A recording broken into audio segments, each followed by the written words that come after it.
welcome to another edition of Operation Gladio Meets Secret Societies with War Hamster Brady and myself, Colonel Roxanne Towner-Watkins. How are you doing today, Brady? I am well. How are you? Great. Well, you had an interesting suggestion last week on what we ought to do this show, and it was a real good one.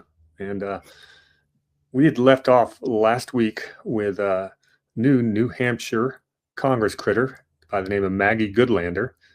And I was going through her background. I mentioned that she went to the Groton School, which is, of course, a private high school specializing. It's in a place called Groton, Massachusetts, not too far from here.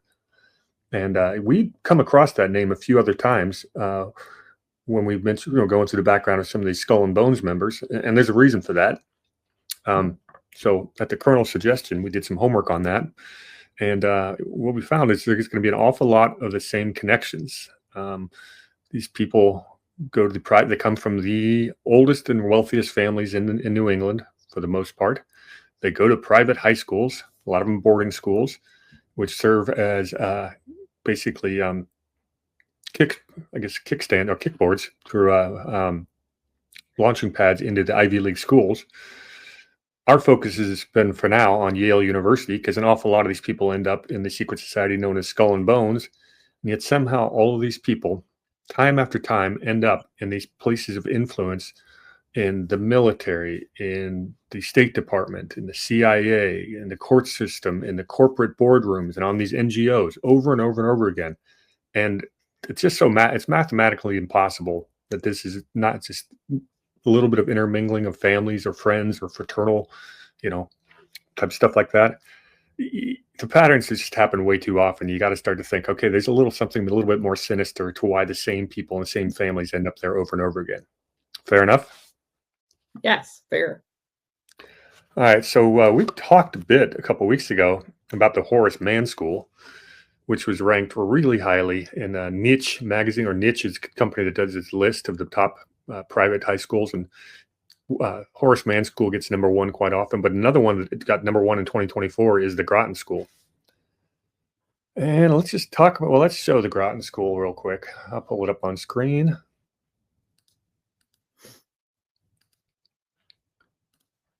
This is the Groton School's website,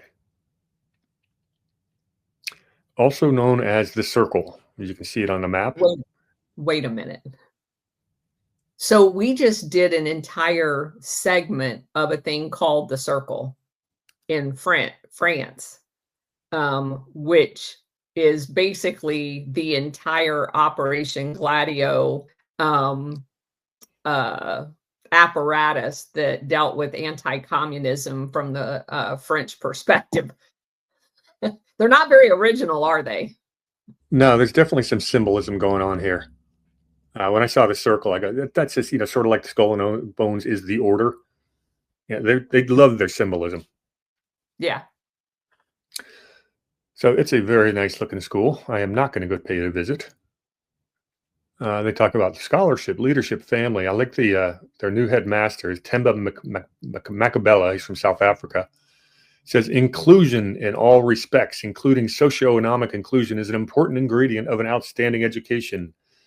Middle-income families need to understand that we will help put a Groton education within their reach. Wait a minute. The same South African that's killing the Boer white farmers? Well, yeah, that would be the same country. That's his version of inclusion. Okay. But, that South African party, what is it? I forget what the name of the South African party. It is pure communist. And it is a lot of that shares a lot of the same globalist things.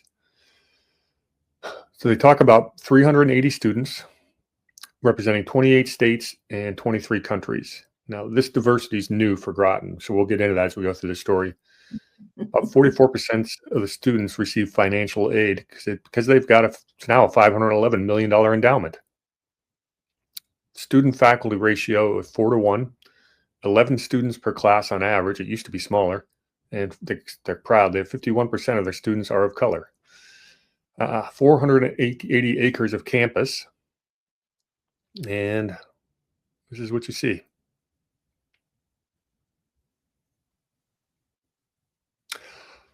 like I said, this has done a lot of changing over the years. So let's get into the background of the Groton School, because it's a little interesting. It's considered a private college preparatory day and boarding school located in Groton, Mass. It's affiliated very much so with the Episcopal tradition. I was raised in an Episcopalian church, so that caught my attention. We talked about a lot of the 1800s bonesmen. Skull and Bonesmen had a background in the clergy, a lot of them Protestants, Puritans. Well, we had several bonesmen that have been Episcopalian bishops. So this is not a surprise that's going to come up. The motto of the school is Qui servere est regnare, which is translated in either in whose God's service is perfect freedom, or to serve God is to reign, which is interesting. To serve God is what? To reign, R-E-I-G-N, which I find is interesting because when you start looking at the philosophy of some of these masters of the universe, these Puritans that did everything from founding the CIA and all the State Department positions, they really believed in this Puritan ethic that they were holier than thou, and that they believed in this destiny to rule the world. And you can hear that in their own writings. Like you recently, wasn't it you that recently read the one of the Rockefeller books? Yes. Yeah. So they're brought up to think like that. Yes, I will be done. Yes, but they will convince themselves they're doing it for God's glory, what have you. But the Puritans have a long, interesting tradition of doing some really interesting things in the name of God. Yeah. All right, so it's founded by a guy by the name of Endicott Peabody. Oh, he just came up too. Did he? Keep going. But the Peabody family's been around. So he's known as the Reverend Endicott Peabody, and he's an Episcopal priest. He's born in 1857 in a town called Salem, Massachusetts, which I visited recently. I've been to the witch house. It's a pretty cool spot. So the Peabodys are one of the oldest of Massachusetts families. Lieutenant Francis Peabody moved to Ipswich, Massachusetts in 1635. So literally, they're one of the founding families. The Reverend Peabody's great-grandfather was a guy named Joseph Peabody. He was a ship owner and a privateer. Made his fortune importing pepper from Sumatra, and he was one of the wealthiest men in the United States. What's another word for a privateer? That would be a pirate with a piece of paper. Yeah. All right. So this the family money is made on, we've got to figure there's some opium on those ships as well. And how many times have we seen that? Some of these wealthy families made their money in the shipbuilding / smuggling / privateering. Right. What else about his family? His paternal grandmother was descended from the Massachusetts Bay Colony governor, John Endicott. And that's another one of the founders who founded Salem, Massachusetts in 1628. John Endicott's interesting historical guy. He was known for his Puritan zeal. I mean, he'd hold his Bible up and cast down anybody who did not follow the Bible exactly as he thought it should be done. And it was that Puritan zeal that led to the Salem witch trials, which happened 2 years after he passed away. Interesting thing about the Salem witch trials. Massachusetts colony, while he was a governor, it passed something called the 1641 Body of Liberties, and it made witchcraft a capital offense in America or in Massachusetts. And it's taken straight from the Bible, Exodus 22:18, which says, "Thou shalt not suffer a witch to live." And it's modeled after England's 1604 Witchcraft Act, which was in place when we did the Salem witch trials in 1692. So that's Endicott's family history. And again, anybody who has to study the Salem witch trials, they were burning innocent girls alive at the stake, which is not exactly what I just call a biblical endeavor. Like child sacrifice. Very much, something like that. And that's that same Puritan zeal that created, we saw it after the robber barons brought all the wealth to like New York City and the Gilded Age. There's the same Puritans the same Puritan families that created Americans' class system. And that's not what we're supposed to have. We're not supposed to have a class system here in America, but it's been there from day one. All right, so back to Endicott Peabody. How did he get his money to start this school? Well, it's interesting. His father was a Boston merchant and a very close associate of a guy that keeps coming up by the name of J.P. Morgan. Yeah. Yeah, so this is Morgan money. His mother was the daughter of John Clark Lee, who founded the financial firm of Lee, Higginson and Company. Lee Higginson was a financial firm that financed the growth of General Motors and then collapsed as they got caught in what's called the Swedish match scandal in 1932. Swedish match scandal is pretty funny. This guy out of Sweden was basically creating a monopoly on the making of matches, like how you would light a fire, matches. And he was doing this all over the world, but he financed it in a Ponzi scheme setup. And some really smart people got taken to the cleaners. And when the Great Depression hit in 1932, that whole thing collapsed. And it's one of the biggest Ponzi schemes in history. And that took out part of his family's fortune. All right, continuing. Endicott's cousin was Alice Hathaway Lee, who, of course, was the first wife of Theodore Roosevelt, the president. Very well. Yeah. There's a lot of, there'll be Roosevelts all day today. He married, Endicott Peabody married his first cousin, Fanny Peabody. His son, Malcolm Peabody, was a bishop of the Episcopal Diocese of Central New York. And okay, so let's get his background a little bit more. That's his family. 1871, he's 13 years old. He gets sent to England to attend Cheltenham College. Graduated there, and in 1876, he studied law at Trinity College at Cambridge. So there's an English connection going here. And he went away to private boarding school. His parents then moved over to England in 1875 after his dad accepted a partnership at J.S. Morgan, which was the J.P. Morgan predecessor. So his dad's partner with J.P. Morgan, working on the England side of things, of the Atlantic. So did you catch that his mom's name, you know how during this time, the women always use their maiden names as their middle name, and her name's Cabot? Yeah, I skipped over that. Was there something there that needs to be? Well, I'm just saying that the Cabot Lodge people, the Cabot, that whole family, she obviously is associated with that family, which again takes back to Skull and Bones. Yeah, I would imagine anybody from the Peabody family is going to only marry someone from the right bloodlines. Yes. So that's almost it's almost a given with a family this old like the Peabodys. Yeah. So he converts from the family's Unitarianism to Anglicanism over his mom's objections. So he grew up as a Unitarian, and then when he's in England, he becomes an Anglican. Anglican is very similar to Episcopalianism back in the day. Got his degrees. He lost his interest in law and finance, so he went to an Episcopal theological school in Cambridge, Massachusetts. And then he becomes a minister, or what do we call him? A reverend. And his first congregation is in all places Tombstone, Arizona. Yeah, that Tombstone.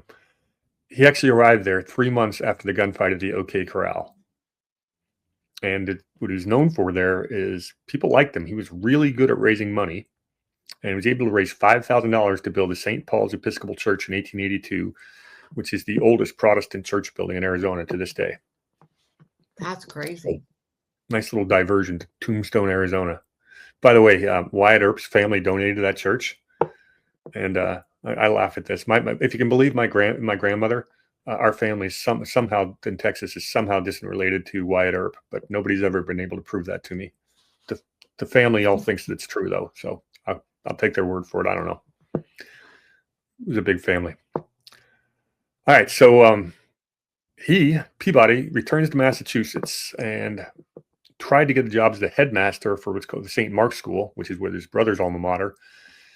But he got turned down. Someone else got the job, and he decides to start his own school and boarding school, which is the Groton School. He chooses Groton, Massachusetts, because that's where his in-laws lived. So in 1884, he opens a school, and he fashions the curriculum and lifestyle for boys from upper class families. So this was not for, remember I said now they're trying to give out all these scholarships to middle class people? That's not how the school was founded. He preached something called muscular Christianity. He imposed a Spartan education system. In other words, he's the headmaster of a private boarding school, and he is one strict son of a gun.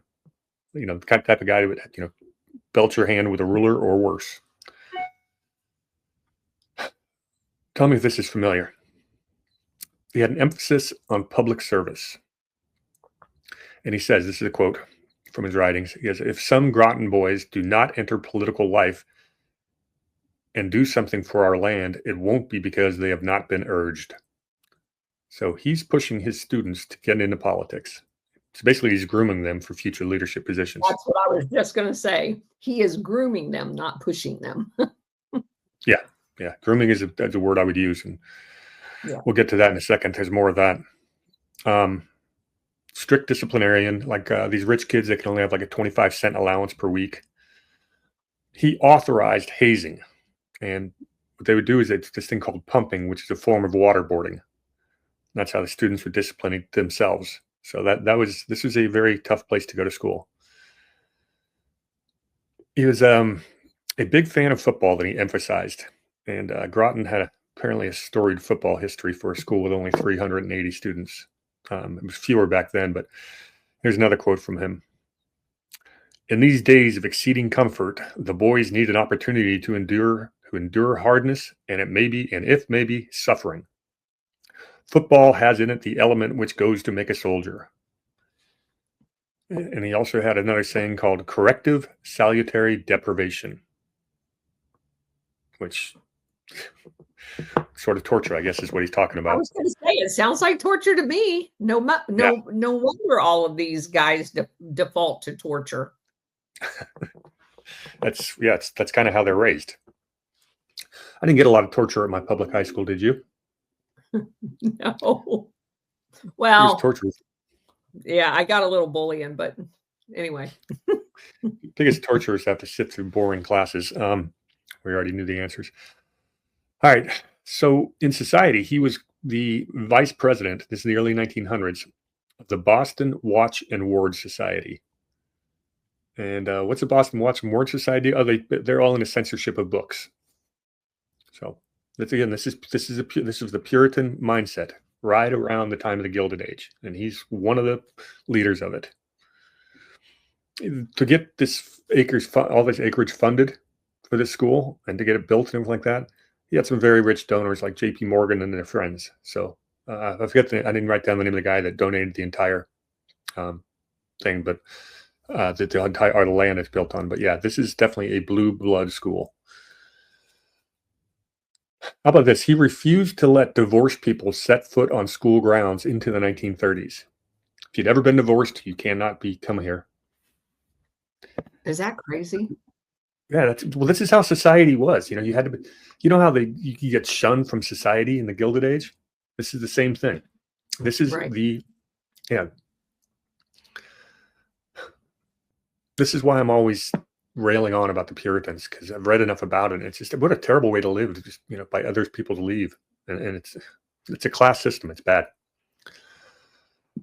All right, he would go, because more people wanted to get in than can get in. He ended up founding another school called the Brooks School. It was named after his personal mentor, a guy named Phillips Brooks. I think that's in New York. He also funds another school called the Baguio School, which is in the Philippines. School? Baguio, Baguio. It's a school. It's a boarding school in the Philippines, and his own son Malcolm taught there. Philippines again, Colonel.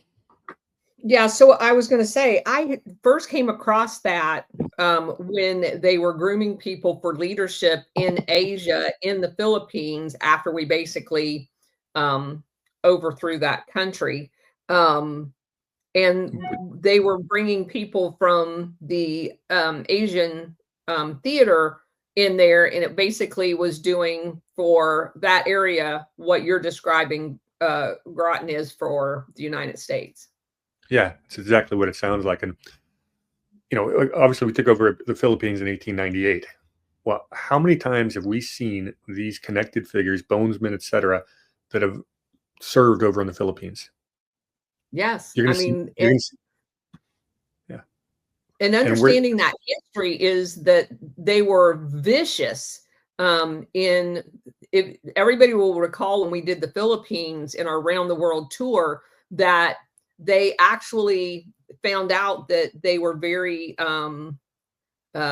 like mystic believing culture, and they believed that there were vampires. And so what they did was they took the last guy on a return trip into a village, and they killed him, and they poked 2 holes in his neck and turned him upside down so he bled out, and it looked like a vampire had killed him. And they did that to freak everybody else. That was part of their operation propaganda, to psychological operations to scare the shit out of everybody. And a lot of those people that were in charge of all of those missions come from these schools. yeah.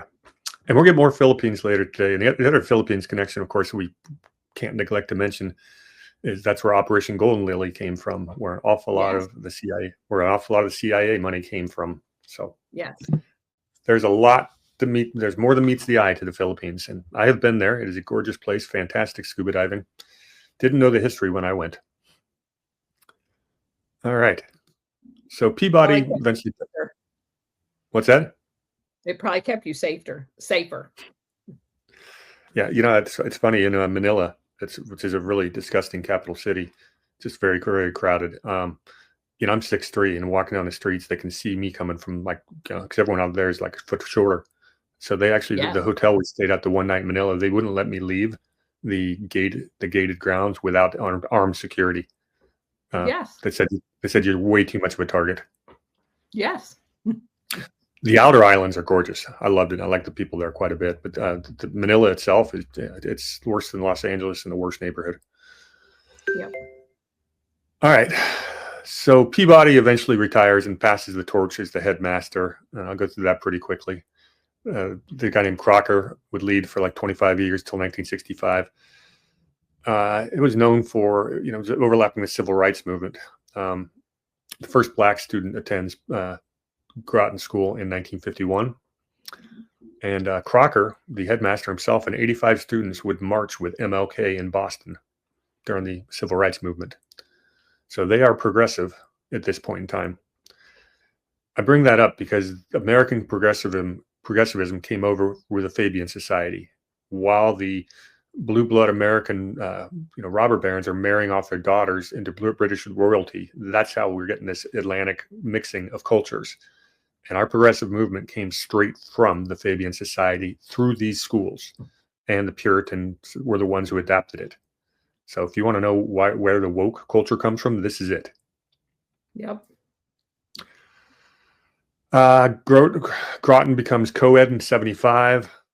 The first couple classes, it was boy to girl ratio was 3-1, which made for some pretty interesting dances, I would imagine. It's now 50-50. And I would imagine at this point in time, they don't have to necessarily declare their gender. We get to 77. We have a couple of grandmasters or headmasters that are worth mentioning. Polk and a guy by the name of Commons. They upgraded the campus buildings. They internationalized the admissions process. And that's a big deal. That's why they switched to this globalist admissions and curriculum, which is the opposite. First of all, it was very exclusive just to Protestant American families, and now it's all over the world. So you can see where their morals have gone. Current headmaster, of course, is the South African Themba Makubele. A couple scandals have happened. You're not going to be shocked to know that in 1999, the Middlesex County DA investigated claims of 3 Groton seniors who alleged sexual abuse by other students. We saw the sexual abuse scandals with the Horace Mann School as well. And we've talked about how they possibly use sexual blackmail, etc., to keep people in line, like with Skull and Bones. There's a lot of supposition about that. So this does not come as a shock. 2005, the school pleads guilty to criminal misdemeanor for failing to report a latter student's sexual abuse complaint. And for that, the school got to pay a $1,250 fine. Woo. Yeah. So that's kind of the background of this school, Groton School. It fits the description of what you'd expect. Very exclusive, now very globalist. We've got the sexual predator, the grooming, all of that. Yeah. But it is a good school. 2023, they had a combined SAT. The average SAT score was 1490. I don't know if that's with the old standard or the newer, but if it was the old one, 1490 is 99 percentile. So that's ridiculously good. Yeah, academically good, not good in general. Yeah. So it's traditionally, it was a feeder school for Harvard, not Yale. And a statistic I pulled up somewhere said from 1906 to 1932, 405 of their students applied to Harvard and 402 of them got in. So that was the pipeline to Harvard. The definition of a feeder school. Yeah. That changed. It changed when one of our favorite skull and bonesmen, a guy by the name of McGeorge Bundy, got on became the faculty dean at Harvard in charge of their admissions. The Bundy family shows up again. Well, Bundy's also 4 years later becomes a Groton trustee in 1957. And he basically says he thinks these entrance exams are doing a really poor job of identifying the best students. And he's urging for diversification. So since then, it is not as effective of a feeder school. And they're taking kids from all over the place. The ones who can't afford it, they give scholarships out of their huge endowment. Now they're taking kids from all over the world. So this is now a globalist center that's trying to produce future leaders, sort of like your young global leaders. That's what their new mission is. And of course, we're really just talking about the global technocracy. They want the future people that go in these NGOs and other parts of government. That's what this place has become a pipeline for. And I'd imagine all the Ivy League schools have no problem taking their students. All right, that went pretty quick. Let's talk about their alumni. Okay. Because some of them are familiar. This is going to be alphabetical order. Some of these names we've gone over before, so we're not going to go into too much depth. So starting with the letter A, we've had two Atchisons attend Groton School. Both Dean Atchison in 1911, who was the U.S. Secretary of State, and whose daughter married bonesman William and Bundy. And his son, David Atchison, also attended, and he's a U.S. attorney in Washington, D.C. Now, we spent some time. Yeah, go ahead. He was the architect of U.S. foreign policy for the Cold War, instrumental in forming NATO, which orchestrates Operation Gladio. Thank you. Yeah, let's do that. I'm going to give it a real high level, and you jump in with the details. How's that sound? Sure. Okay, well, that's the Atchisons. And on this series, we spent a good half an hour talking about the Atchisons. So they're definitely prominent alumni. Yep. Also, we have the famous Auchincloss family, where 5 of them have gone to the school. Wow. The Auchincloss family is also known for Yale, but it's a different secret society. That's the Scroll and Key family line. But their kids all went to high school at Groton. You had James Auchincloss in 1904, who was a New Jersey congressman. You had Hugh D. Auchincloss in 1916. You had Louis Auchincloss in 1935. Kenneth Auchincloss in 1955. He was the editor of Newsweek. There's the propaganda. Mm-hmm. And then, of course, you had Hugh Auchincloss in 1967, and he was the former director of the NIAID, Dr. Fauci's organization. Yep. Now, if we spend time on Scroll and Key, we're going to be talking about the Auchinclosses quite a bit. One of our researchers in our little circle has done a lot of work on the Auchinclosses, and we're going to borrow some of that research. but that is a family to remember. They are one of the true blue blood families of American history. Anything to add on the option clause? Nope. Okay. Let's see. Next one we have is a C. Tracy Barnes, Groton class of 1929. Have you come across that name? Oh, yeah. He's known as being a CIA officer who helped plan the Bay of Pigs. Yeah. Okay. He definitely did that. Yeah. So that's another Groton alumni. Remember, this is only 380 students. Back then it was about 250. And somehow they end up in the same places. It's not like a big high school of 2,000 people. Right. Mm-hmm.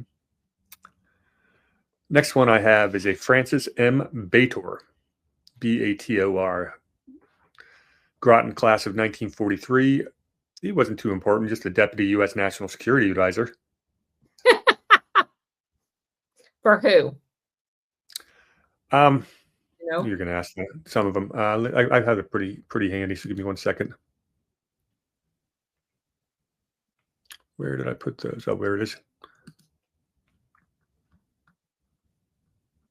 All right, hang on. He was, since he's class of 40, he was in his role. Let's see. He was Army infantry. Okay, here we have. He served as senior economic advisor in the USAID, special consultant to the Secretary of the Treasurer. He was also a consultant to the RAND Corporation. And I thought I recognized his name. Yeah, that's why I asked. Yeah, and McKinsey and Company. So he's CIA. And then who was he National Security assistant? 1965 to 1967, while he's also a special assistant to Lyndon B. Johnson. Yeah, so he was in charge of the coordination of the Phoenix program on the National Security Council. Yeah, that's where I know that name. Yeah. Yeah, he was worth bringing up, I think. Oh, yeah. We've got the Biddle family, Biddle.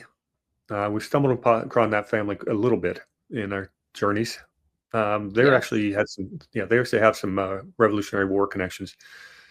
There was George Biddle in 1904, was from Groton, and then his brother was Francis Biddle, 1905. Francis is the more famous of the two. Francis is known, he was the U.S. Attorney General, and then he was the chief American justice at the Nuremberg trials after World War II. Yep. Once again, you got an insider. Got to have an insider running the Nuremberg trials because we're letting all them Nazis everywhere else. Yeah, the Nazis that these other connected families had sponsored in the first place. Correct. The Nazis that were brought over here with Operation Paperclip by the CIA, set up by the Dulles brothers, who are connected to all these same families. Correct. Yeah. So Biddle's the justice over there. That's why the Nuremberg trials were an absolute show trial. Correct. Okay. Next family I've got 1, 2, 3 Binghams. Remember how we talked about the Binghams early on in our series? Yes. That was one of the blue blood families that I really focused on. Is being, see if I can find out notes real quick on them. Yeah, that was Hiram Bingham, was the first Protestant missionary to Hawaii. We talked about, and we had the other Hiram Bingham was also a missionary to Hawaii. And we've got a USS naval ship named after the U.S. Hiram Bingham. And why would that be? Because the U.S. Navy is the one that helped them overthrow the Queen on Hawaii. Yeah, exactly. Yeah.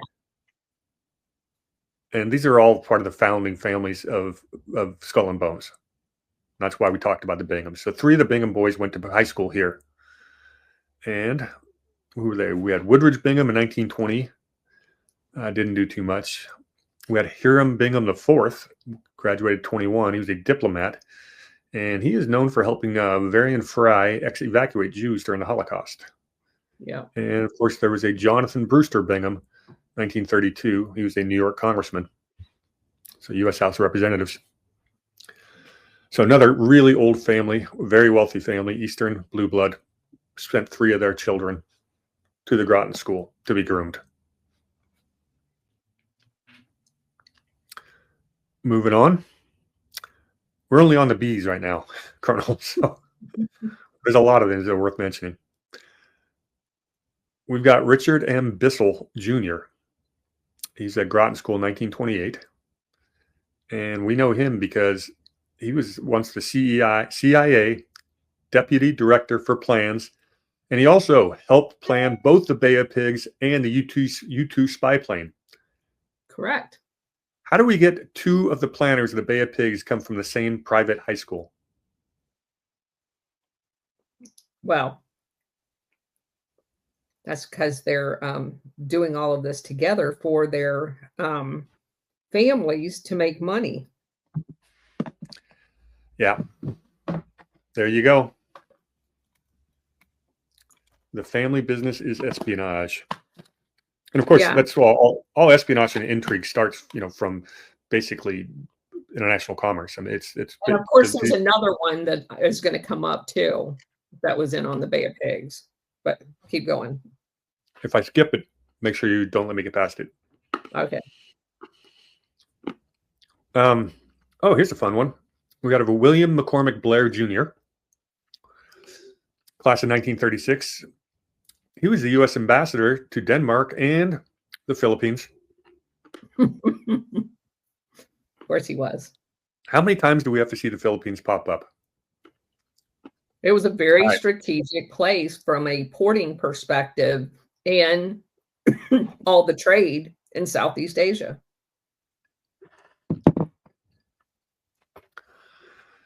All right. Oh, next and by the way, let me just add this. The Singlab, General Singlab was responsible for that vampire shit and all that other stuff that happened on the Philippines. And all of the assassins, terrorists that he trained on the Philippines to overcome the indigenous people in the Philippines' resistance to wanting not to be ruled by America, he took to Vietnam. And this Blair Jr., while he was there, was part of that operation to have them infiltrate into Vietnam. Yeah, and of course, as the ambassador, he knows everything that's going on. Correct. Notice how many of these people are juniors, thirds, or fourths. I mean, they love their family names. They want your name is a free passage to any, any party you want to go to. Class system. Okay, next one I have is an Edward Pete Bowditch Jr., class of 1899. Familiar pattern here. What is his job? Well, he's the aide-de-camp to General John J. Pershing in World War I. Another gatekeeper. Yes, and that's what aide-de-camp is. It's what we refer to as the butt boy, but you don't get to see the general without going through the aide. Yeah, and General Pershing was pretty high-ranking general. So that's a very prestigious position for Mr. Bowditch Jr. All right, we're still on the B's. I got to talk about the Bundy family again because they sent 3 of their kids to the Groton School. Here's one we have. James was Groton's class of 1977, who's now the dean of the Yale School of Drama. It's kind of interesting, huh? Yeah, very unusual, actually. And of course, there's William Bundy, class of 35, who we've talked about a bunch. He was a foreign affairs advisor to both Kennedy and Johnson, among other things. You can elaborate on him if you'd like. Well, I mean, he's just obviously intimately involved in Vietnam and all of the chaos. He was intimately involved in the USS Liberty and all of that other stuff based on the jobs that he had during that time. He's definitely not a good guy. No, there's a reason we spent previous time on him and the old Bundy family. There's a third Bundy. It was George Bundy, 1962. I didn't have anything juicy on him, but just the fact that he's part of the family legacy. The Bundys keep popping up in strange places, don't they? Here's a fun one. S. Sloan Colt, C-O-L-T, class of 1910. Chairman of the Port Authority of New York, New Jersey, and the chairman of Bankers Trust, which we've talked about before, with a bunch of bonesmen. Yeah. But look when he was the Port Authority for New Jersey and New York. If I can find that exact date. In the lead up to World War II? That would be the guess, but let's confirm that.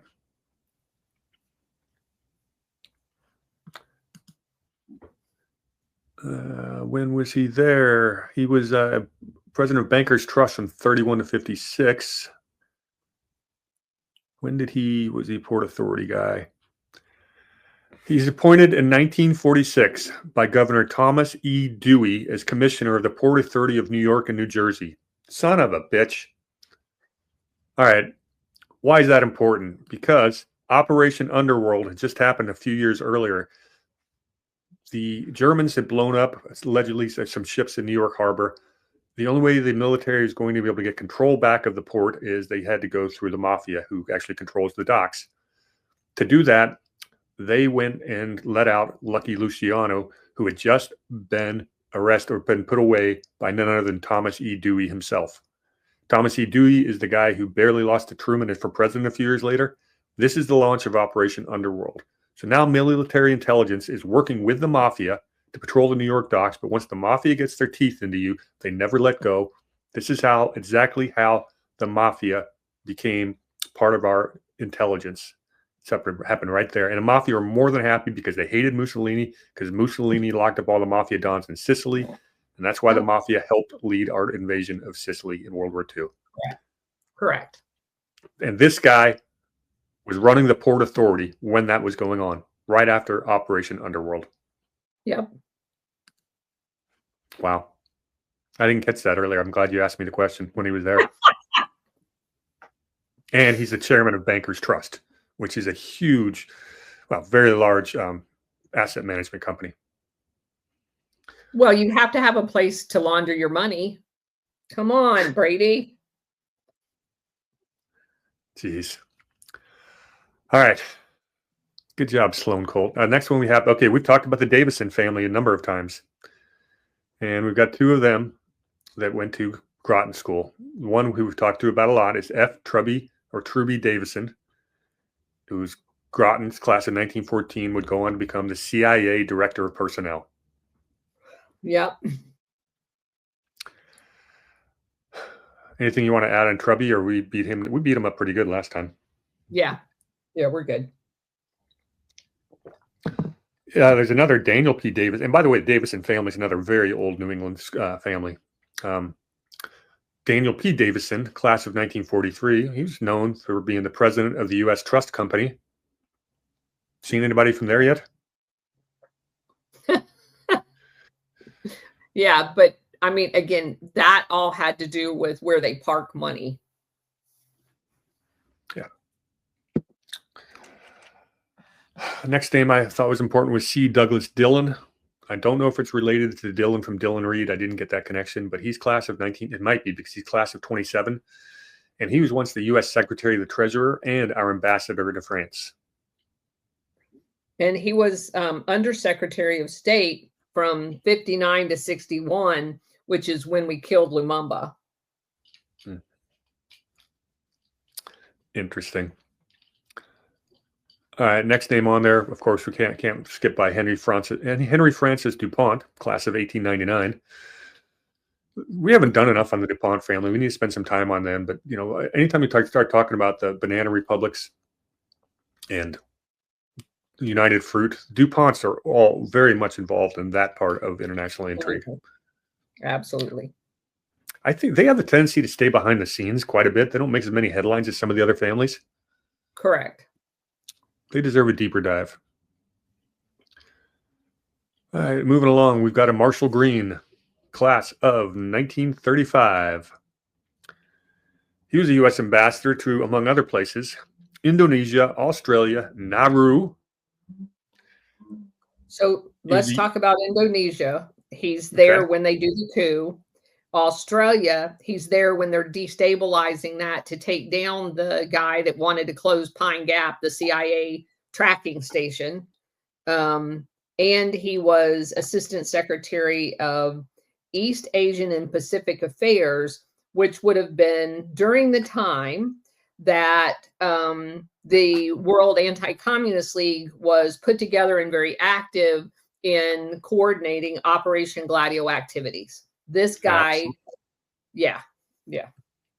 Oh, you know what else he did? He was one of the few people who accompanied Nixon to China in 1972. Yep. Yeah.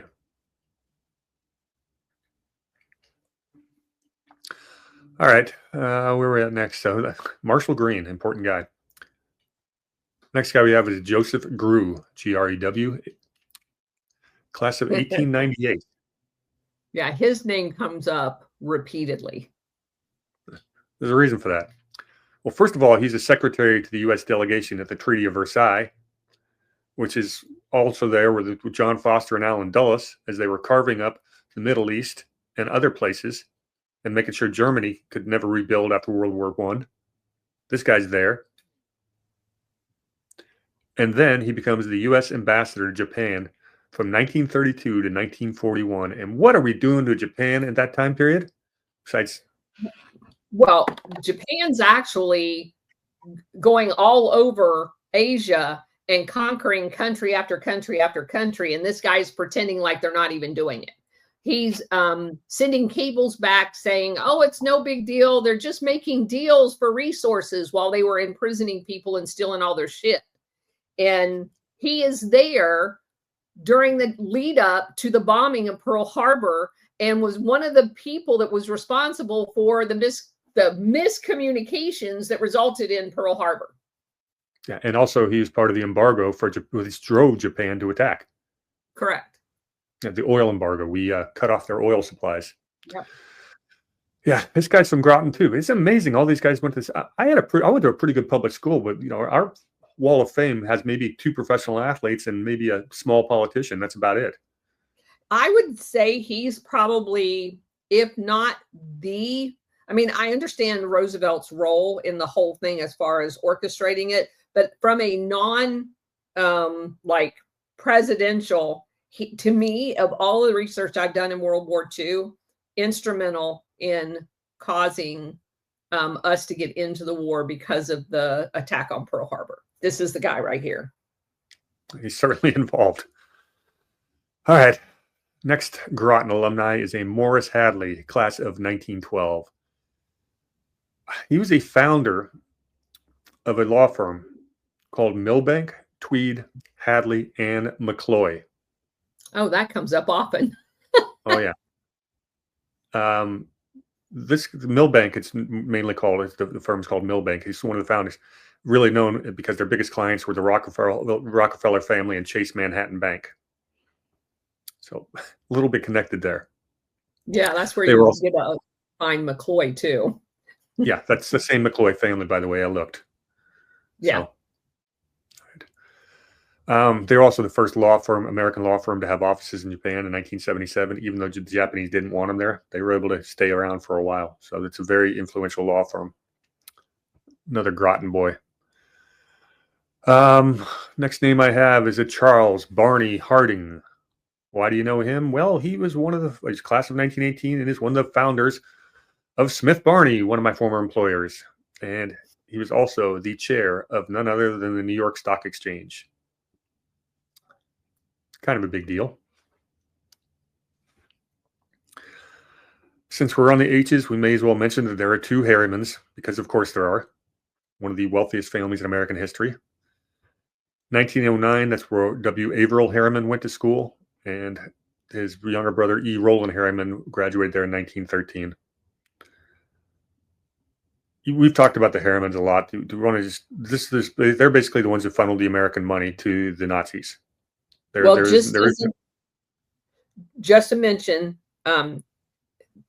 He's the U.S. ambassador to the Soviet Union in the immediate aftermath of World War II that was responsible for a whole bunch of the Iron Curtain, Soviet Union bad, even though they knew it had been decimated and they weren't really a threat. He played a large role in the propaganda created around that. And one of my telltale signs as to where they fall in the pecking order is whether or not they're ambassador to the UK. And of course he was. That is the premier ambassadorship for the elite.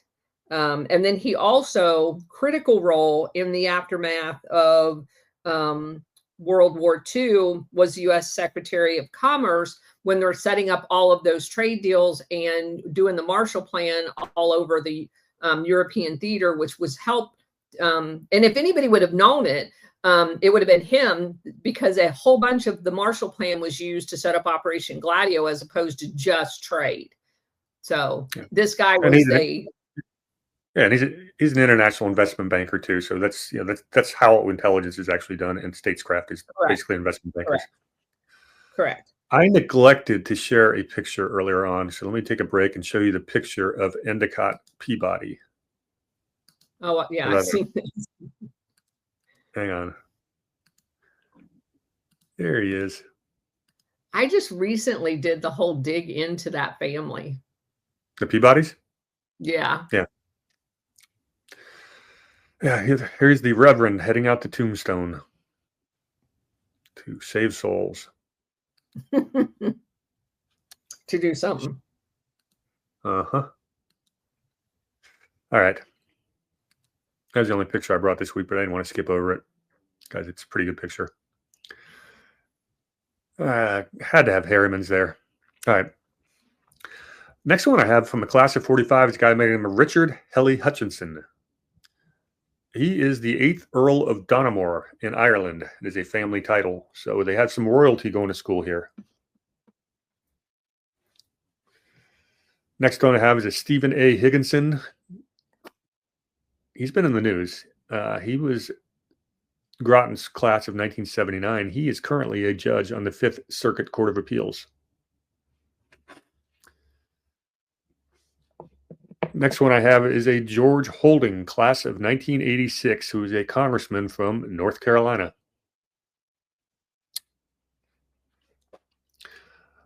We've got a Pierre J., class of 1888, who would go on to become the chairman of the Federal Reserve Bank of New York. How many Federal Reserve chairs have we had throughout these connections? It's almost like it's an insider club that runs our monetary policy, huh? Right. Whatever gave me that idea. Remember, there's like three skull and bonesmen were the very first chairs of the New York Fed and chairs of the Federal Reserve itself. It was all these same Yale connections. Next name I have is a Devereux Josephs, class of 1911. Why is he important? Well, not only was he chairman of New York Life, but he's also the president of the Carnegie Corporation. Because, of course, he was a CIA funder. Oh, absolutely. We've been beating up on the Carnegies quite a bit the last few weeks, and they deserve it. They financed an awful lot of, shall we say, shenanigans. All right, this next one I want to spend a little time on because he's important today. Class of 1982 is a guy by the name of Gregory G. Katsas. He is a judge. I'm sorry. Hold on. You say his name again. You kind of blipped out there. Okay, Gregory G. Katsas, Katsas. Okay. He's currently in play. He is right now a judge on the U.S. Court of Appeals for Washington, D.C. Previously, okay, first of all, he's a Trump appointee to that position. Previously, he wrote a paper called Targeted Drone Killings, the Legal Justifications Under the Bush and Obama Administrations. That's Mr. Katsas. He recused himself on the Mueller probe because he had some kind of connection to the probe. He also dissented on Fisher versus U.S. recently on the January 6th case regarding 18 U.S.C. 1512C, which, of course, was the the conspiracy they're throwing on all the charges on, which now got wiped. He's already been considered a potential Trump Supreme Court nominee. He's a member of the Federalist Society, and if there's a vacancy for the Supreme Court during this Trump administration, Katsas is going to be on the short list. So he is a name to know. And the Federalist Society thing is not necessarily a badge of honor because they do not interpret the Constitution the way I think it should be done. And their track record's interesting. Yeah, it sucks. Mm-hmm. That's Mr. Katsas. He's one to keep an eye on. He's from Groton School too. It's a funny one. Guy by the name of Moorhead Kennedy, Groton class of 1948. The only reason we know him is because he's one of the prisoners during the Iran hostage crisis. Thought that was funny. Well, there's a lot more to that than what most people know. There's a lot of people and a lot of evidence actually that suggests that entire thing was a Gladio operation to set up Carter. So just FYI, wouldn't be at all surprised to find somebody from this school there. Yeah, they didn't. I mean, I didn't bother looking too hard. Didn't look like he had too exciting of a life other than that. But interesting. Yeah. Next name I have is a Francis Kneppel, Kneppel, class of 1934, U.S. Commissioner on Education and the Dean of Harvard Graduate School of Education. It's a nice little gatekeeper position. Mm-hmm. We have two members of the Key family. We had David Key, class of 1918, and of course, he's the U.S. ambassador to Burma, and I know you're going to ask when, so I looked it up. 1950 and 51. Oh my gosh. That just so happens to coincide when we're trying to set up Chiang Kai-shek's KMT there to take over their opium fields. It's just got to be a coincidence. I'm sure it is. Geez, I thought you'd like that one. I think his son, I think his son is Albert Key. He's a class of 1944. He's just an investment banker and the chair of the New York Historical Society. And that's a pretty important position. Historical societies are where a lot of the muckety mucks go to rub elbows. Well, it's also how you craft your version of history. Oh, without a doubt. You know, I go to some of the local historical society events here, you know, up in historical Portsmouth. You get some, well, it's the multimillionaire and billionaire class, that's for sure. And, you know, given, you know, my love of constitutional history, let's just say they don't get it quite perfect. They get their version out there. Mm-hmm. We got a guy named Hunter Lewis, 1965. I've run into this guy a lot because he writes for both the Wall Street Journal and Barron's. He's a good writer, actually. And he's also the founder of an investment firm I've done some business with called Cambridge Associates. So he's a very successful guy and a very sharp Wall Street mind. I couldn't skip him over just because I've read him. I've read Barron's on a regular basis for the last 23, 24 years. I think it's one of the most important things I read for business or finance. And so his name's in there a lot. Next guy, professor of English literature at Yale, none other than class of 1938's George DeForest Lord. Yeah, that's the same Lord family.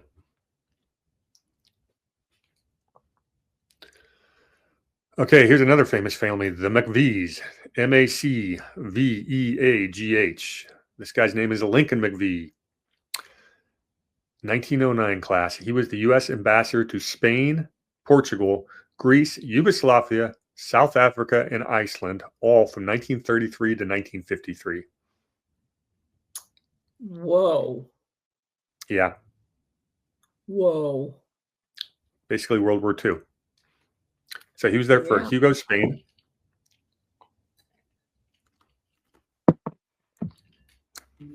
Pretty good career for him, right? Yeah. All right, moving on. We have a Greg Maffei, Maffei, class of 1978, CEO of Liberty Media. It's kind of a big deal. I guess. A little bit. Yeah. Go ahead. Here's 1959. Peter McGowan, managing partner, general partner of the San Francisco Giants. Boo. What can I say? I'm a Padres fan. At least he's not a Dodger, right, Ron? We got 3 members of the McCormick's family. None of them are all that special, just another family with a lot of people that went to the same school. Here's a fun one. Guy named Walter Russell Mead, MEAD, class of 1969. He is a Henry A. Kissinger chairman at the Council of Foreign Relations. Because of course he is. Of course, because we've never seen anybody at the CFR come from these places. All right, we have another family that's prominent, and this is the Moffat family, Moffat. The first one is a J. Pierpont Moffat, which the name Pierpont means he's going to be related to J.P. Morgan, because that's the name Pierpont. He's the class of 1913, became the U.S. ambassador to Canada. He has a brother named Ebbett Lowe Moffat. It's a funny sounding name. Class of 1919, he's also a diplomat. And the third one we have is J. Pierpont Moffat Jr., class of 49, who was a U.S. ambassador to Chad. And yes, that was during a period of time where we had unrest in Chad. I'm shocked. Yes, I'm sure you are. How am I doing on the pace here? We'll get done in time. Okay. Next name, we've got 3 people from a family called the Morgans. Yeah. 1919, you had Henry Sturgis Morgan, who of course is the founder of Morgan Stanley. We also had Henry Sturgis Morgan Jr. in 1942, who became a U.S. Navy Rear Admiral. And another one, John Adams Morgan, 1949. Anything you want to add on the Morgans? Nope, you're good. Okay. Garrison Norton, 1919, U.S. Assistant Secretary of the Navy. How do these guys all end up in military command? Primarily always the Navy, too. Because of Army. Yeah, a lot of Navy. We had some Army on this list, too, but yeah, mostly Navy. It really does. Yeah. All right. J. Graham Parsons, 1925. U.S. Ambassador to Laos and Sweden, and also the Deputy U.S. Rep for the SALT talks. Drugs, and drugs. Yeah, the Laos to Sweden connection I found interesting. What do we know about comes out of Sweden outside of Ericsson? Military. Right. Yeah. Telecommunications. Yeah, in the military. Have you gone very deep into that deeper side of Ericsson? Oh, yeah. Okay. Yeah, I have a whole slew of people that feed me nothing but Ericsson that follow us on X. There's like an entire camp of Swedish people, and I love them. Yeah, the guy who wrote to Ericsson Reports, a friend of mine. I had him on a show once. He's a good guy. I can't find the Ericsson Report anymore. He's now selling it, but it's good stuff. It was good research. And a lot of it was new to me. In fact, I had him on a show where I was guesting on Patriot Soapbox. I had him and Ghost of Pat Base Tactical Henry on at the same time for a 2-hour show, and it was a good conversation. I bet. 2 of Peabody's kids went there, both Endicott Peabody II, who would go on to become the governor of Massachusetts, and his other son, Malcolm Endicott Peabody, who became the Episcopal Bishop of New York. All went to the Peabody School, founded by their father or whatever. Another Alan Pfeiffer, class of 1940, was also a president of the Carnegie Corporation. 2 guys, same high school, both become presidents of the Carnegie Corporation. What are the odds? We had Frank Polk. Talking about Groton. Apparently. Next name is Frank Polk, class of 1890. He was the U.S. Undersecretary of State for Woodrow Wilson. Nothing ever happened during that period of time, did it? No, nothing at all. Nothing good. World War I, maybe. He's also the co-founder of that famous law firm we've talked about a lot, Davis Polk. So this guy's the co-founder of that. That's that Polk. Next name I have is a Samuel Reber, R-E-B-E-R, class of 1921. He was the U.S. Deputy High Commissioner for Germany after World War II. Right. What do you think he was doing, Colonel? Operation Gladio with the senior general Eisenhower that goes on to do president and then expands Operation Gladio. So, yeah. You think he would have known a certain Reinhard Gehlen? He would have not only known him, but remember, this is during the time that the Marshall Plan's going on. And the money's being skimmed off the top of that to do Operation Gladio, with the Rockefellers chipping in some too. Yeah. Okay, next name is a Stanley Rogers Resor, R-E-S-O-R, class of 1935. He was the U.S. Secretary of the Army and the Undersecretary of Defense for Policy. When was he the Defense for Policy? Well, he graduated high school class of 1935, so he's probably serving in the 60s. Okay. Because that's the one that does the coordination with the CIA. Okay. Let's see if I can find any more on him. Hey, hang on. Yeah, don't keep going. I just wanted to point that out, that's the office in the Pentagon. If it's post-World War II, that was the belly button for the CIA. Okay. We got a Warren D. Robbins, class of 1904. He was a U.S. ambassador to both Canada and El Salvador. Where the death squads were? All right. Next family we're going to talk about are the Roosevelts. How many Roosevelts do you think went to Groton School? Well, I know two of them that was in the CIA. Yeah. How about 13 of them? That's a lot. First one we have an Archibald Bullock Roosevelt, class of 1914. We had Archibald Bullock Roosevelt Jr. in 1936, who was a CIA officer. We had Elliott Roosevelt, class of 29, who was U.S. Army Air Corps Brigadier General. You had, of course, Franklin Delano Roosevelt, who was President of the United States. Yeah, he was there.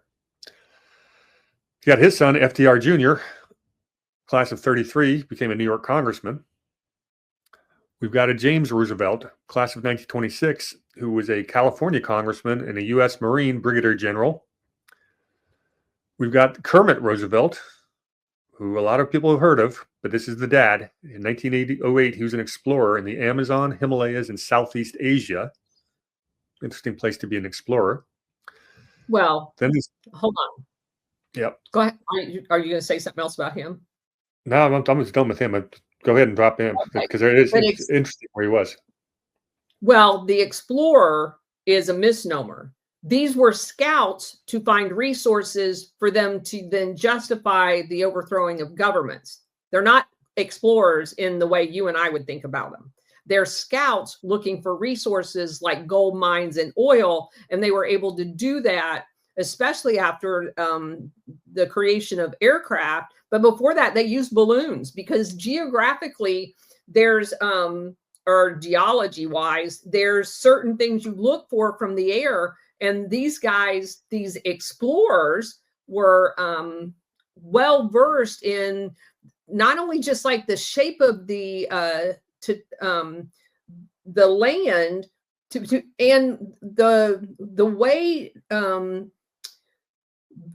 oil, when it's present, there's certain things to look for that they can do from the air. So they weren't explorers in the normal sense of the word explorer. Outstanding point. His son is Kermit Roosevelt Jr., Groton School, class of 1934. CIA officer, and he is responsible for organizing Operation Ajax. Colonel, what is Operation Ajax? The 1953 overthrow of Mossadegh as prime minister of Iran because he dared to take his oil when BP oil wouldn't renegotiate the concession to be something other than 86.14, giving them 14 pennies of every dollar while they pocketed the other 86. He wanted a 50-50 split. And the British refused to do that and tried to coup him themselves. And they were so inept that they not only didn't coup him, they got kicked out and had their embassy closed. So they came hat in hand to the CIA, and they put Kermit Frog on the overthrow, or Kermit Roosevelt on the overthrow.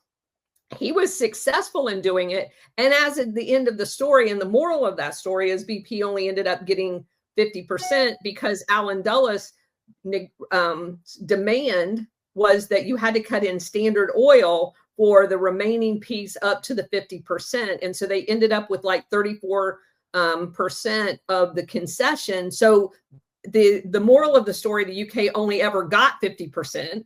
He could have done that without any loss of life and leaving Mossadegh in place, but he refused to do that. But Standard Oil got the profit from Allen Dulles' operation, not the American people.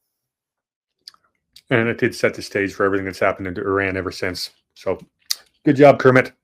Thanks for nothing. Correct. Kermit had a more colorful career, but I'm going to skip past him in the interest of time.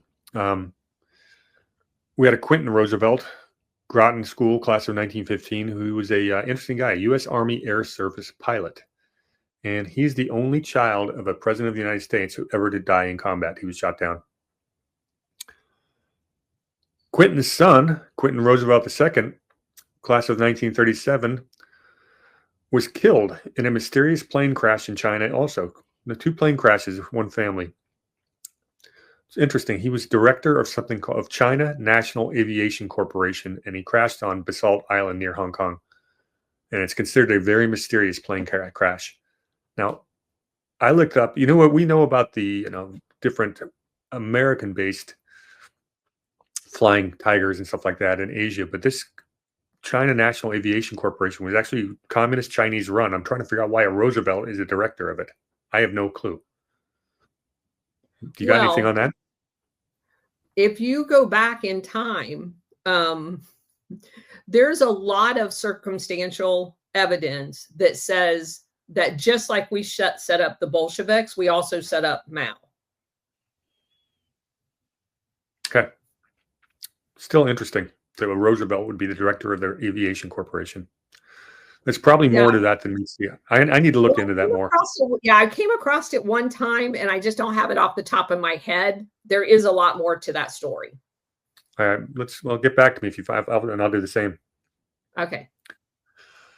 Of course, here's the one. Theodore Roosevelt III, Groton School of 1906. He became a U.S. Army Brigadier General who led the D-Day assault on Utah Beach. That's pretty darn impressive. Of course, his dad was president. And then he would become the Governor General of all places, the Philippines. Yep. Another Groton School, we have Theodore Roosevelt IV, class of 1932. He was nothing much, just a Pennsylvania Secretary of Commerce. And then, of course, we have Theodore Roosevelt V, class of 1961, and still going. He was in the U.S. Navy SEAL. He was also a U.S. Foreign Service officer in the State Department. Upper Volta is where he served. What's that? Where did he serve? Upper Volta. Yeah, and that's basically the CIA. Uh-huh. He was a SEAL in Vietnam. 2 years. Know what he was doing? Would you believe me if I told you he was also a member of the CFR? Yes, I would. He's also the Economic Club of New York. And he also endorsed Kasich in 2016 over Trump. But that's the Roosevelt clan all going there. Kind of familiar patterns, huh? Yes. All right, let me hammer out these last few names. We got a George Rubley, 1886. He's the very first graduate of the Groton School, the very first, and he became the commissioner of the FTD, and he's also a former partner of law firm Covington and Burling, who we've talked about before. Yeah. Guy by the name of Hardwick Simmons, class of 1958, he was just the president of NASDAQ. Yeah. Like almost the same as the New York Stock Exchange, the younger version of it. We've got a James Hopkins Smith Jr., class of 1927, became the U.S. Secretary of Navy for the Air. Remember we talked about how the founder of the Groton School wanted everyone to serve and pushed them towards, sports because it gets you to the military. Yep. They seem to have taken that to heart. Here's a fun one. David Thorne, class of 1962. He became the U.S. ambassador to Italy. He's actually was the real life name they used when they wrote this. Remember the books, The Omen, Damien the Omen? That was Damien Thorne, whose father in the book, or in the movie, was the U.S. ambassador to Italy. That's the guy they modeled him after for that book. So real life guy that they used, that they took his name and everything. Huh. Fun little side note. If you look at this picture, you can understand it. I read the books as a kid. Cyrus Vance Jr. Yeah, he's the son of Cyrus Vance, Carter's Secretary of State. And he became a Manhattan DA as well. Here's another one. How about George Herbert Walker III, class of 1949? Yes, part of those Walkers and Bush's family. They sent one of their sons there too. I got 3 members of the Webb family, and I'm going to finish with the Whitneys. We have talked about the Whitneys. They were one of those original founding fathers of America, one of the founding families, I should say. Very wealthy, old school family. They absolutely get invited to every single debutante ball. And here are their alumni from Groton School. You had a Cornelius Vanderbilt Whitney, class of 1917. Now, does that name just reek of privilege? Yes, it does. Cornelius Vanderbilt Whitney, 1917. He became a film producer. He did what's called a film called The Searchers, he was known for.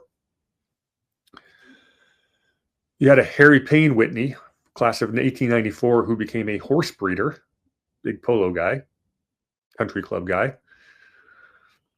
You had a John Hay Whitney, class of 1922. He would be the U.S. ambassador to Great Britain from 57 to 61. It's kind of an important position. Royalty gets to go visit it with royalty. And Whitney was American royalty. You had William Payne Whitney, just a philanthropist. And the last one we're going to close on is a Richard Whitney, class of 1907. He was the president of the New York Stock Exchange. But there's more to his story.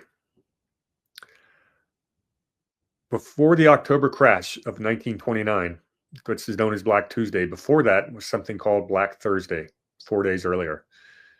And what happened was Richard Whitney was a banker, got together with a bunch of other bankers and said, we see this crash happening. We saw it in the panic of 1907, and J.P. Morgan was able to end up and step in and basically shore up the markets. So we're going to try to do the same. So he pulls up a bunch of money and he loudly goes onto the floor of the New York Stock Exchange and starts putting in bids for the biggest blue chip companies at well above market price. And it worked. It restored confidence in the markets for 3 whole days until the markets completely tanked on Black Tuesday. But he actually got the nickname at the time. The newspapers called him the White Knight of Wall Street, Mr. Richard Whitney. There's more to his story. He'd been taking on some very speculative investments that weren't working out during the Roaring 20s. And he was in a position to embezzle a lot of money. He embezzled money from the New York Stock Exchange's gratuity fund. He embezzled money from the New York Yacht Club. and he embezzled over $800,000 in bonds from his father-in-law's estate. That's not good. But you figure with a guy with his kind of privilege, you're going to get off scot-free usually, right? Now, he gets charged by none other. The New York District Attorney name is Thomas E. Dewey. Same Dewey that went after Luciano and ran for president against Truman. Takes this guy down. He ended up spending like 8 years in Sing Sing prison. And when they sent him off, there were thousands lining the streets to see his bus get taken off to Sing Sing, to see this Wall Street prince of this noble family go to jail in shackles. And that's Mr. Richard Whitney, our final alumni of Groton School for today. But I love that story about him. I do too, but I have two. One, actually 1.5. Sumner Welles, class of 1910, Undersecretary of State from 37 to 43, which of course is World War II, and an integral player. He goes on. I come across his name in Thy Will Be Done under Nelson Rockefeller, because he was the Assistant Secretary of State for Latin America. And he also was an advisor to FDR with a lot of his policy as it related to Latin America. And he's probably most famous for a thing that he wrote in 1940 called the Welles Declaration, which condemned the Soviet occupation of the Baltic states. But here's your mic drop moment. Do you know who went to Groton and didn't graduate? Richard Helms. That Richard Helms. That Richard Helms, the director of the Central Intelligence from 1966 to 73, and ambassador to Iran in 73 to 77, when we were setting up the Sabak and all of the rest of the integral pieces of Iran during the Shah's tenure. Helms also was intimately involved in all of the covert, i.e. Operation Gladio, as it relates to all of that stuff, to include a whole bunch of overthrows based on oil. He attended, but then did not graduate. I think that's a good one to close on. Me too. So, I don't know. What did we prove today? That all of these people that you think are in these positions are there. You know, you would think at least some of them based on competency, and I'm not saying they're incompetent, but I am saying they're there because they were groomed to be there. Yeah, and they're representing the United States of America in all these positions, but they're not. They're actually representing their families and their friends of their families' interests. And I think that's really the point, is it's this oligarchical control that they sell to us in the guise. They tell us we're a meritocracy. They tell us we're a democracy. And I think we're showing that really we're not. We're not all created equal. And we were supposed to be, but these people, you know, they think that they are a superior class. And I think we've shown that it's been that way for more than 2 centuries. I agree. All right. Well, we got it done in under 90 minutes, as I hope to. So good job, Colonel. I am traveling next week, but we'll try to carve out time, as long as you can try to be flexible, depending on, I don't know what we have planned when we're there, but I will have my computer with me, and I should have access to pretty good Wi-Fi and decent lighting. So I will be in touch. Okay. So our segment next week is TBD. Yep. We'll shoot for the regular Thursday slot, but no guarantees. Got it. All right. Thanks for tuning in, everybody. Cheers.